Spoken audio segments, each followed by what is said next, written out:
this for him. Right. So Ed's really taking a look at things that he never noticed before. Yeah, obviously. And I really think he's an alpha too. And he is trying to assert control in his band. And is he trying to get rid of Sam? Maybe, because, in his eyes, Sam had ripped him off. Right. Sam doesn't have a great work ethic. Like, all Ed wants to do is play and tour. And, like, if you can't do that, then you shouldn't be in the band. I think that's Ed's perspective. Yeah. Now, Sam said originally he wanted to call I Want to Show You What Love Can Do, the name of the song, and they changed it to Don't Tell Me What Love Can Do. And Sam was with Kari, and he's pregnant. He says they hated me being so happy.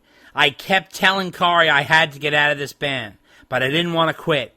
I saw what they did to the other guy. They will lie. They will crucify me. They will kill me with the fans. The fans went against Roth, and he died a quick death as a solo artist. Maybe not instantly, but he had a brief moment when he went solo, but it didn't take long. I didn't want that to happen to me. Woo! That's some raw data right there. Right. Yeah. Well, he saw what happened the last time. Yeah. But I don't think the brothers hated him because he was happy. I don't buy into that at all. Well, they said they were both in unhappy marriages, bad marriages, and they both kind of felt cheated. Then Sam got mad because, I guess it must have been Ray and the brothers who decided to open up for Bon Jovi in Europe. Sam said it was the worst idea ever for Van Halen. He says there was 80,000 people, and there was 10,000 people up front for Van Halen. The rest were hanging back, but it was an absolute mess. But then he talks about when the band was in Japan, and Ed called Sam at 2 a.m. on tour. Ed said, "What are you doing when you're going to get back?" And Sam says, "I don't know. I'll take some time off. What are you going to do?" And he says, "I don't know yet. When I figure it out, I'll let you know. I got some plans, but I don't know if it involves you or not." And Sam said, "Okay, fuck you," and hung up the phone. So Sam and Kari bought a house in Hawaii where they were going to have their baby. He says, as soon as that ended, the brothers started calling me every day. This crazy bastards wanted to go in and do a song for the movie Twister, and I was not down with it. All they wanted was to get me off the island, meaning Hawaii. And he says, Ray called. He says, if you're not back by tomorrow, we're assuming that you've quit the band. And believe it or not, Sam wrote a song called Drop Down, and he based it on the film and the different lingo in the film. Apparently Ed hated it, and he said that the director of the film loved it, but Ed hated it, and then he kept flying back and forth to Hawaii. Ed said he had the song Humans Being, so they did that.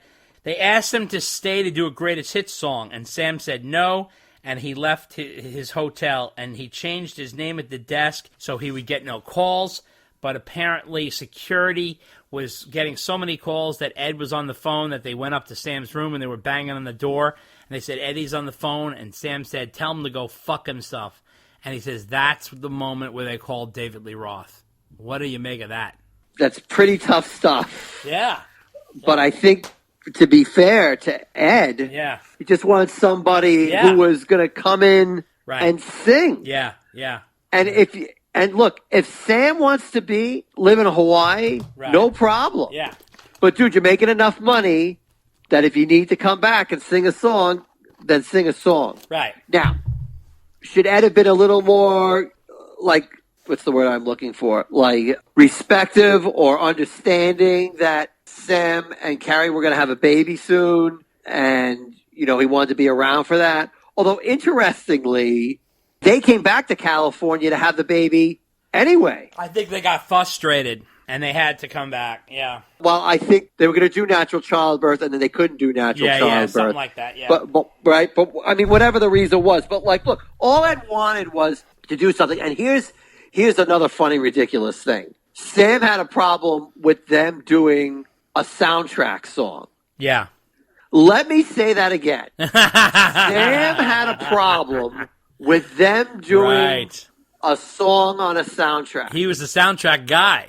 In the early 80s, in the early 80s, before he was in Van Halen, he was on a really bunch of high-profile soundtracks. Heavy Metal, Fast Times at Ridgemont High, Footloose. Footloose. Yep. Mm-hmm. Footloose. Yep. Right? So you would think that Sam would be like, oh, you know what? That's a great idea. I did that myself for years. Let's do it. Now, all of a sudden, it's crazy. That's a problem. Now, admittedly, Van Halen had never recorded a song specifically for a soundtrack before. This was new territory for them, but they were willing to try it. What the heck?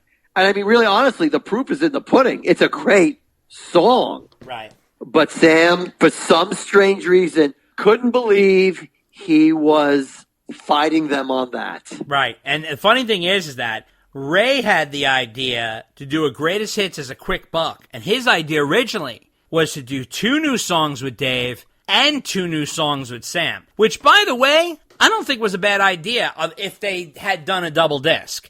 If they did a double disc and did a greatest hits with Sam with 2 new songs, greatest with Dave with 2 new songs, I thought that would have been a nice package. I agree. Yeah. I agree. And they had the songs with Sam. I mean, apparently there's that other song, Between Us Two. I don't know where the fuck happened to that song, but that is apparently recorded and sitting in some Iga vault somewhere.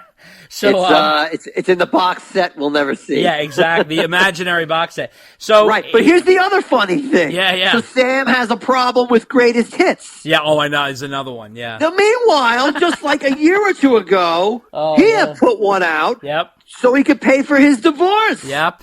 Van Halen wasn't necessarily, well, I don't know what, if they wanted to pay for something, but like, really? So it's okay for you to do a solo greatest hits, but it's not okay to do a band greatest hits. Come on, Sam. Give me a break.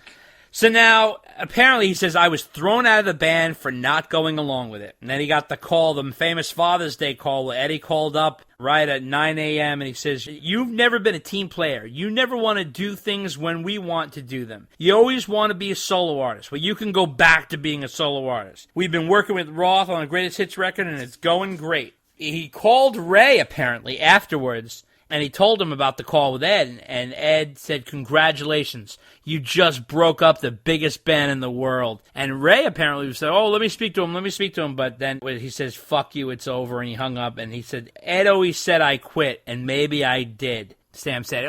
Technically, I think he did sort of quit in a way. I mean, in a way, right? I mean, I don't know what you call that. What would you call that? I mean, I think you call it that the band was making his life miserable. Yeah, they were edging him out. Yeah. Right. And apparently, listen to this. Apparently, Sam owned a piece of the Van Halen Rings logo. What did you make of that? That kind of shocked me. Well, if he's a member of the band. Right, but the logo sort of existed before Sam. Well, the original logo did, but the Rings logo didn't. All right. So then apparently there was some sort of exchange where Sam gave them the Rings logo, and Sam got the Cabo Wabo brand. I don't know, whatever. Who knows? Well, maybe because Cabo Wabo was a Van Halen song. Yeah, good point. So they said, you can have that. We'll never contest you on that. Right. You got to give up your right to, all future rights. To the Rings logo that they never used again. So, well, that didn't get used that long. So really, it was a good deal by Sam, quite frankly. Oh, yeah, for sure. And then Sam says, when I was kicked out of Van Halen, I was determined to show those motherfuckers that they made the biggest mistake of their lives. So now we all know Sam went and he did his Marching to Mars album and did his Red Voodoo album, and which had Mas Tequila. And then they ended up in a reunion tour in 2004. And this chapter is called Samurai Hair, which is funny because the joke about that was, everybody listening to this podcast should know, if you don't, shame on you. It's Ed's hair when he ties it up into a samurai ponytail, that he is on the prowl and out of control. So and bad things are going to happen. Yeah. So, bad things are going to happen. So he starts off with the wrong fact where he says, I hadn't seen Ed in 10 years. Now, how is that possible? Because this is now like 2003. And the last time he saw him was, what, 1996. 96. I mean, come on. Well, all right. So, 7 years. Well, we all know Sam can't do math. So, so now, we all know how Sam is. So he said Ed looked all beat up. He said he was drinking wine out of a bottle, and he had blackened teeth. He was missing part of his tongue.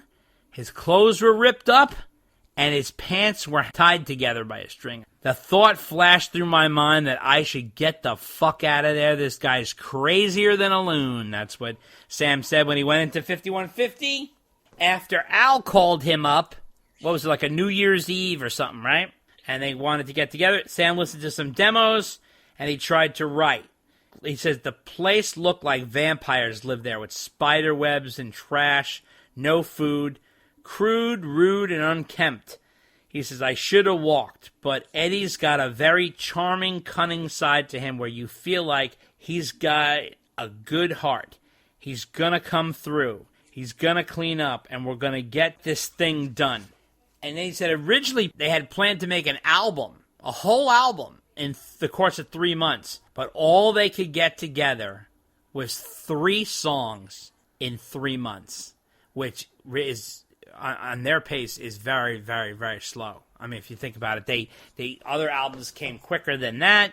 Al, he said, who was sober, was making excuses for Ed. He says, see all those stripes and whacked out things all over the place, meaning his famous pattern on his guitar? That is the way his mind works. Everything is this way, that way, scattered, can't focus, can't concentrate. He said Ed had a pile of cassettes. We salvaged all the old cassettes.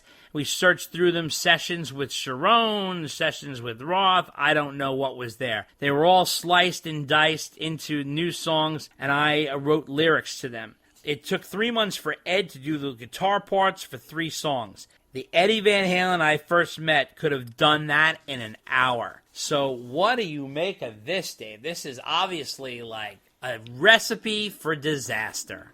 To this day, after knowing all that, Yeah. just really surprised that everybody involved thought it would be a good idea. I know. To put Ed on the road. Unbelievable. I mean, Ed had always been a certain way, but it just seemed now that it was catching up with him. Yeah, yeah. And everybody, like it felt like everyone either turned a blind eye or didn't care. I mean, Sam critiques Al, and maybe it's deserved. But you know what? Sam didn't pull out either. It's not like he said, whoa, this guy's really bad. Sorry, Al, I can't tour with you guys. Right. Like, it's not like they put on a good show. When I say they put on a good show, that Ed and Al put on a good show, and Sam was like, great. He signs on the dotted line, and then Sam finds out, whoa, Ed's really in bad shape, and it's too late for me to back out now. He saw right away that Ed was in tough shape, and he signed on the dotted line anyway. So he is just as responsible as everybody else who went on that tour. And if they want to complain how bad Ed was, and it was not his finest hour, okay. But you want to complain about it, go ahead, complain. But you really need to look in the mirror when you complain, because everybody knew exactly what was going on, and you went with it anyway. I know. It's incredible. So now, Sam would show up at 5 o'clock in the afternoon, and he said Ed wouldn't get into the studio till 9 p.m., and this was when they were working with Glenn Ballard on those 3 songs. Glenn Ballard's the producer for the 3 songs, Up for Breakfast and It's About Time and Learning to See, right? Yep. So Ed decided that he wanted to play bass. It's About Time took him a week to record, and it would have taken Michael Anthony an hour, he said. And Sam recorded all 3 songs in 2 hours, and Michael Anthony and Sam did the background vocals. And he said the Van Halens wanted a new bass player, and I told them I would not do a reunion without Mike. They still managed to grind him down to a small percentage of what he would have earned as a full partner. Amazing. Still the disrespect from Mike. Yeah. I found it interesting that he said, well, they did Mike's vocals are definitely there. Yeah. So I'm not surprised. Although I remember it must not have been at 5150, because I remember our conversations with Andrew, and he said he never saw Michael Anthony there. So they must have recorded somewhere else. And it's also interesting that Ed had finally decided that he was going to record bass on the album. Although I shouldn't say finally, because Sam had said earlier in the book that Ed had played bass on a few songs on Van Halen albums. Really? Yeah, he did say that. It was around the same chapter where he said, Al